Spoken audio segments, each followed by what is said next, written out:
जिवंत देव, जो पवित्र प्रभू येशू ख्रिस्ताच्या नावाला धन्यवाद देऊ. करिंथरास पहिले पत्र 14 अध्याय 6व्या वचनापासून मी आपल्यासाठी वाचतो. तर आता बंधुजनो, मी तुमच्याकडे येऊन निरनिराळ्या भाषांमध्ये बोललो, पण प्रगटीकरण, विद्या, संदेश किंवा शिक्षण यांच्याद्वारे जर तुमच्याबरोबर बोललो नाही, तर मी तुमचे काय हित साधणार?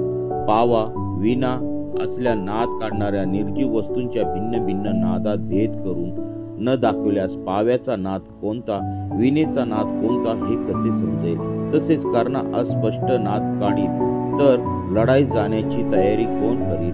त्याप्रमाणे तुम्हीही सहज समजेल अशा भाषेतून बोलला नाही तर तुमचे बोलणे कसे कळेल?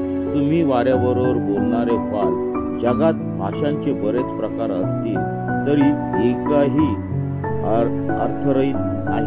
म्हणून मला भाषेचा अर्थ समजला नाही तर बोलणाऱ्याला मी बरोबर असा होईन आणि बोलणारा मला बरोबर असा होईल. तर जे तुम्ही आध्यात्मिक दानांविषयी उत्सुक आहात ते तुम्ही मंडळीच्या उन्नतीसाठी ती दाने विपुल मिळावी म्हणून खटपट करा. वाचलेले वचन देव बाप आशीर्वादित करो. आमेन.